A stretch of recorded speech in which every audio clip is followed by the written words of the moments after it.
Hello everyone, online classes, class 8th, subject SST, chapter 4,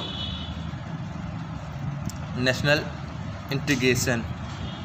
National integration is the base of the existence of any nation. To understand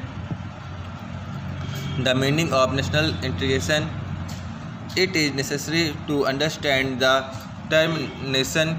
Nation is not synonym to state. It is not a caste ether. Generally, the nation represents the collective political, cultural, and geographical feeling of people residing in a contained portion of land. Thus, the nation is just an abstract entity, and national integration is the necessary condition for its existence. राष्ट्रीय एकीकरण राष्ट्र के अस्तित्व का आधार है। राष्ट्रीय एकीकरण क्या है, इसे समझने के लिए राष्ट्र क्या है यह समझना आवश्यक है। राष्ट्र राज्य का पर्यायवाची नहीं है। राष्ट्र एक निश्चित जाति भी नहीं है। मोटे तौर पर राष्ट्र किसी निश्चित भूभाग में निवास करने वाले भौगोलिक, सांस्कृतिक और राजनीतिक इकाई के निवासियों की अनुभूतियों से युक्त सामूहिक चेतना का नाम है। इस रूप में राष्ट्र एक भावात्मक इकाई है और राष्ट्र एकीकरण उसके अस्तित्व की महत्वपूर्ण शर्त या स्थिति है। What is national integration? राष्ट्रीय एकीकरण क्या है? The feeling of oneness irrespective of caste, creed, regions, language, and mutual understanding among the citizens of a nation is national integration. National integration basically stands for unity in the nation. Basically, national integration is a kind of integration of feeling. The feeling of unity, oneness among people is the foundation of national integration. The national integration symbolizes the community behavior and feeling of the citizen. It is the duty of every citizen to oppose the forces and feeling which weaken the integration and unity of the nation and perform duties which strengthen national integration and unity. राष्ट्र एकीकरण का अभिप्राय है राष्ट्र में रहने वाले निवासियों के बीच जाति, पंथ, क्षेत्र और भाषा का भेदभाव किए बिना उनमें परस्पर समान अनुभूतियों और सुख दुख की एकता की भावना का होना। राष्ट्र एकीकरण मूलतः राष्ट्र में भावात्मक एकीकरण है। राष्ट्र के निवासियों के मन में व्याप्त एकता की भावना एक राष्ट्रीय एकीकरण का आधार है। राष्ट्रीय एकीकरण नागरिकों के विचार, व्यवहार और संकल्प से उत्पन्न होता है। एक नागरिक के नाते प्रत्येक व्यक्ति का कर्तव्य है कि वह उन शक्तियों और विचारों का विरोध करे और उसका सामना करे जो कि राष्ट्रीय एकता और अखंडता को कमज़ोर करती है, तथा ऐसे कार्य करे जिससे राष्ट्रीय एकता और राष्ट्रीय एकीकरण मजबूत होता है। हिस्टोरिकल बैकग्राउंड, ऐतिहासिक पृष्ठभूमि। National integration was never a problem in ancient India. People belonging to different countries and regions come to India in the past. Most of them choose India as their home. They stay on the become a part and parcel of India culture and society. They mingled here and their language, custom, religion, and culture gradually become a part of India. The process, in fact, added to the richness of Indian culture. When we talk of Indian culture. It is not the cultures of any religion, caste or creed, but it means the cultures to entire India. प्राचीन भारत में राष्ट्र एकीकरण की समस्या कभी नहीं रही। समय समय पर कुछ लोग और जाति समुदाय बाहर से अवश्य भारत आते रहे हैं तथा अधिकांश लोगों ने वापस न जाकर भारत को ही अपना घर बना लिया। वे भारतीय संस्कृति और समाज के अंग बन गए। वे यहाँ घुल मिल गए। उनकी भाषा, उनके रीति रिवाज, उपासना पद्धति और जीवन शैली भारतीय समाज में धीमे धीमे समा गई। इस प्रक्रिया से यहाँ के समाज और संस्कृति और भी समृद्ध हुई। जब हम भारतीय संस्कृति की बात करते हैं तब उसका अर्थ किसी एक पंथ अथवा किसी समुदाय विशेष की संस्कृति नहीं, अपितु समूचे भारतवर्ष की संस्कृति से होती है। Many deeds have been done simply for the sake of strengthening of national integration in India during old days. In ancient India, it was a natural tendency of people of travel to Badrinath, Jagannath Puri, Rameswaram and Dwarka for pilgrimage. This encouraged people from all walks of life to travel from one place to another. This travelling played an important role in strengthening national unity in the same way. Mahakumbh, which is held at 4 different places every 3 years, also played a great role in national integration. This arrangement developed a sense of unity among Indians. प्राचीन समय से राष्ट्र एकीकरण को मजबूत करने की दृष्टि से अनेक कार्य सहज ही किए जाते रहे। इनमें सबसे बड़ा कार्य था भारतीयों में भ्रमण करने की प्रवृत्ति को विकसित करना। प्राचीन समय से ही देश के एक स्थान से लोग दूसरे स्थान पर श्रद्धा भक्ति से आते जाते रहे हैं। इनमें चारों धामों बद्री विशाल, जगन्नाथपुरी, रामेश्वरम और द्वारिका की यात्रा भी काफ़ी योगदान है।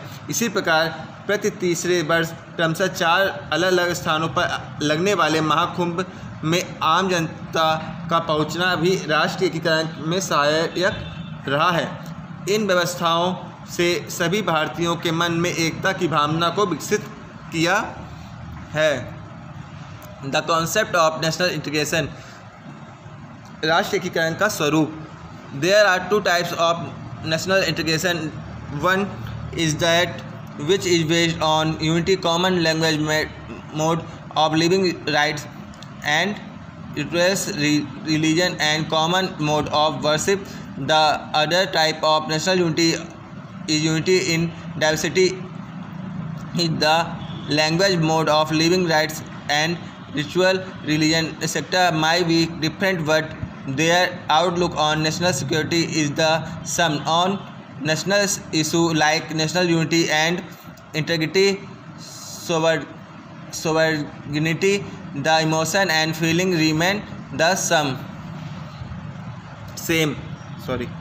राष्ट्र एकीकरण का स्वरूप 2 प्रकार का होता है। एक स्वरूप वह है जो एकरूपता पर आधारित है, अर्थात भाषा, रहन सहन, रीति रिवाज, पंथ, उपासना पद्धति। राष्ट्र एकीकरण का दूसरा स्वरूप है दूसरे तौर से दिखने वाली बहुरूपता के बावजूद आंतरिक रूप से एकता का होना, अर्थात राष्ट्र में रहने वाले लोगों की भाषा, रहन सहन, रीति रिवाज, पंथ आदि अलग अलग हो सकते हैं, तथापि सभी का राष्ट्रीय हितों के संबंध में समान दृष्टिकोण और सोच है। राष्ट्रीय मुद्दों पर जैसे राष्ट्रीय एकता, अखंडता, समरूपता के संबंध में सभी की अनुभूति और सोच समान है। Integration of India is represented by the second type of unity. India is a vast country which is almost equal to Europe without Russia. As far as population is concerned, it is the second most populated country in the world. More than 250 languages and dialects are spoken here here 22 languages have been notified as national language by the Indian Constitution. As far as religions are concerned, almost all the religion of the world are followed here. Beside Hindu, Muslim, Christian, Parsi, Sikhs and people of many other faiths live here. It is obvious that there might be diversities in their dressing habits, food habits and ways of living and worship, but even after all these diversities, there is unity where national interest is concerned. This is now as unity in diversity. The feeling of nationalism strengthens our unity. That is why the Indians say राष्ट्र एकीकरण का स्वरूप। भारत के संदर्भ में यदि राष्ट्रीय एकीकरण की बात करें तो यह एक दूसरे प्रकार का राष्ट्रीय एकीकरण देखने को मिलता है। भारत एक विशाल देश है जो आकार में रूस को छोड़कर लगभग यूरोप के बराबर है। जनसंख्या की दृष्टि से इसका विश्व में दूसरा स्थान है। यहाँ पर 250 से अधिक भाषाओं और बोलियाँ बोली जाती हैं। 22 भाषाओं को संविधान में राष्ट्रीय भाषाओं के रूप में अधिसूचित किया गया है। पंथ और उपासना पद्धति की दृष्टि से भारत में विश्व के लगभग सभी पंथ और उपासना पद्धतियाँ पाई जाती हैं। यहाँ हिंदुओं के अलावा मुस्लिम, ईसाई, पारसी, सिख और कई धर्म के मानने वाले रहते हैं। स्वाभाविक है कि उनमें वेशभूषा, खान पान, रहन सहन के तौर तरीके और उपासना पद्धतियों का अंतर है, पर इसके बावजूद सभी के में राष्ट्र हितों को लेकर एकता है। इसी को अनेकता में एकता कहा गया है। राष्ट्रीयता की भावना हमारी एकता को शक्ति प्रदान करती है, इसलिए हम भारतवासी कहलाते हैं। श्रीनगर और Guwahati, our country our soil. Srinagar हो या गुवाहाटी, अपना देश अपनी माटी। प्रोमेशनल फोर्सेस, राष्ट्र एकीकरण में सहायक तत्व। The national leaders of our country have put in valuable efforts to maintain the unity and integrity. They incorporated certain ideals and principles in their constitutions for a strong and united India. The principles essential for the integrity and unity are democracy, fundamental right, directive principles of the state, policy, uniform judiciary, secularism, national emblem and national festival etc. Bharat की एकता और अखंडता को अक्षुण्ण बनाए रखने के लिए समय समय पर अनेक प्रयास हमारे राष्ट्र नायकों ने किए हैं। भारतीय संविधान में ऐसे आदर्शों और सिद्धांतों का समावेश किया जिनसे भारत की एकता शक्तिशाली होती गई। यह सिद्धांत भारत की एकता और अखंडता के लिए आवश्यक है। लोकतंत्र, मौलिक अधिकार, मौलिक कर्तव्य, एकीकृत न्याय व्यवस्था, पंथ निरपेक्षता, समान, राष्ट्र प्रतीक चिन्ह और राष्ट्रीय पर्व आदि। India is a democratic country. The representatives are elected by the people and they from the government. These representatives have to work for the interest and development of the people who have elected them. Bharat एक लोकतांत्रिक देश है। यहाँ जनता के निर्वाचित प्रतिनिधि सरकार का गठन करते हैं। ये प्रतिनिधि जनता की इच्छा अनुसार कार्य करते हैं क्योंकि जनता ही इन्हें चुनाव में चुनकर भेजती है।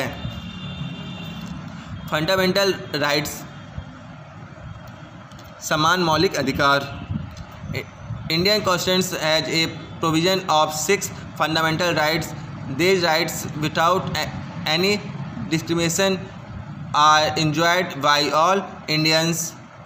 These rights are essential for overall growth and welfare of citizens.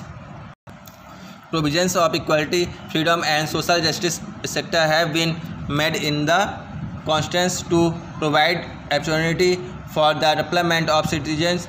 Under these constitutional provisions, the interests of weaker section of the society like the scheduled castes, scheduled tribes and other backward classes have been protected and safeguarded. Every community has the right to preserve its own language and religions. The directive principles are the guidelines for the government to work for the benefit of the poor and the exploited.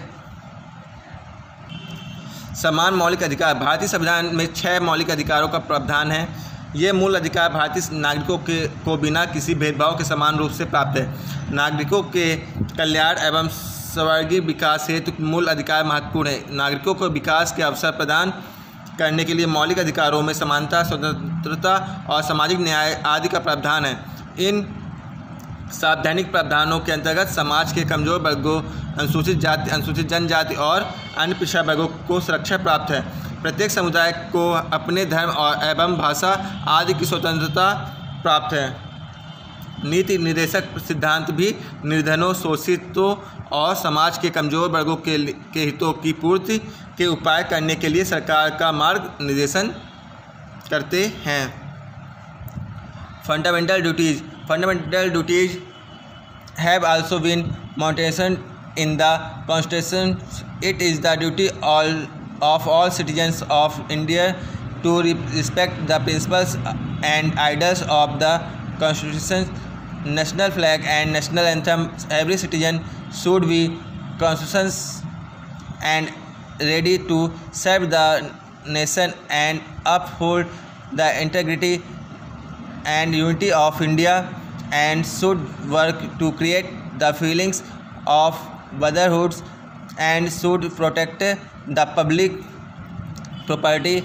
The judiciary is to protect the interest of democracy and right of citizens in India. There is uniform judicial system for the center, state of union territories which implement equal law for all.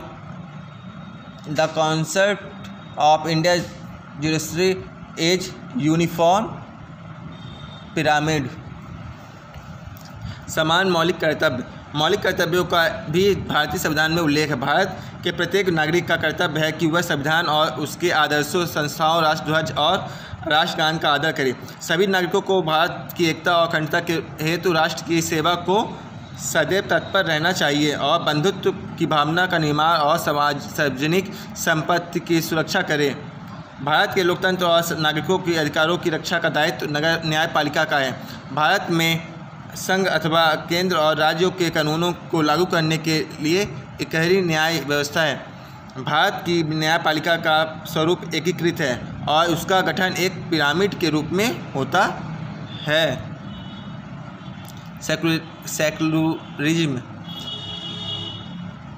Our Constitution has declared India as a secular state.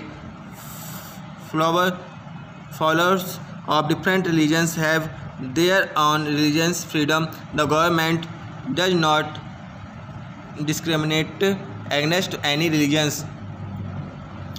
धर्मनिरपेक्षता। हमारे संविधान में भारत के एक पंथ निरपेक्ष राष्ट्र घोषित किया गया है। प्रत्येक धर्म के अनुयायियों को धार्मिक स्वतंत्रता का अधिकार है। सरकार किसी धर्म के प्रति भेदभाव नहीं करती। नेशनल सिंबल्स, समान प्रतीक चिन्ह। India constitution has also incorporated the national symbol which inspire ideals and devotion towards national flag, tricolor, national anthem, Jan Gan Man, national song, Bande Mataram, national emblem, Ashok emblem, etc. These are the symbols of our unity and identity and work as cementing force to maintain national integration। Bharat के संविधान में राष्ट्र प्रतीक चिन्हों को भी अपनाया गया है जो समस्त नागरिकों को आदर्श एवं निष्ठा के लिए प्रेरित करते हैं, जैसे राष्ट्रीय ध्वज, तिरंगा, राष्ट्रगान, जनगण मन, राष्ट्रीय गीत, वंदे मातरम, राष्ट्र चिन्ह, अशोक चिन्ह आदि। राष्ट्रीय प्रतीक चिन्ह राष्ट्रीय भावना को बल प्रदान करते हैं और एकता की स्थापना करते हैं जो राष्ट्रीय एकीकरण में सहायक होते हैं। There are people of various communities, caste and language in India who have their own customs and festivals. We also have 3 national festivals: Independence Day, Republic Day and Gandhi Jayanti, which are celebrated in India. This makes the feeling of national unity more strong. Bharat के विभिन्न संप्रदाय, जाति और भाषा के लोग हैं जिनके प्रति अब रीति रिवाज और त्यौहार हैं, किंतु हमारे 3 राष्ट्रीय पर्व भी हैं। ये हैं स्वतंत्रता दिवस, गणतंत्र दिवस और गांधी जयंती। इन्हें सभी भारतवासी उल्लासपूर्वक मानते हैं। इससे राष्ट्रीय एकता की भावना प्रबल होती है। टूरिज्म एंड नेशनल इंटीग्रेशन, पर्यटन और राष्ट्रीय एकीकरण। Tourism right from the beginning has been the most important factor the national integration. Tourism help in developing a sense of unity and offer opportunity to now our West country. Tourism bring us closer people now and understand the characteristic and problems of each other, and this builds common feeling and outlook among them. Tourism is also helpful in now governing the development in cultures, economy and industry, and also the new dimensions of progress in the country. प्रारंभ से ही पर्यटन राष्ट्रीय एकीकरण का प्रमुख सहायक तत्व रहा है। इतने विशाल देश को समझने में और सभी का एकता का भाव जागृत करने के लिए पर्यटन सहयोगी होता है। पर्यटन से हम एक दूसरे के निकट आते हैं, एक दूसरे की विशेषताओं और समस्याओं को समझते हैं, जिसके कारण समान भाव, विचार और दृष्टिकोण विकसित होते हैं। पर्यटन देश की संस्कृति को, आर्थिक और औद्योगिक विकास को तथा विकास के नए आयामों को समझने में सहायक होती है। India is like a garland of various flowers, multi coloured and multi fragrant flowers woven in a single thread are the part of this unique garland. This simply means that we are united and live together with mutual tolerance and love. The feeling of our nationality makes India a prosperous and powerful country. हमारा देश फूलों की एक मालक समान है। इस माला में अनेक रंग और महक वाले फूल एक धागे में पिरोए गए हैं। इसका सरल अर्थ है कि हम एक सूत्र में बंध कर इस राष्ट्र में मिलजुल कर आपसी सौहार्द एवं प्रेम के साथ रहते हैं। हमारी राष्ट्रीयता की भावना इसे एक समृद्ध और शक्तिशाली राष्ट्र का स्वरूप प्रदान करती है। Thank you.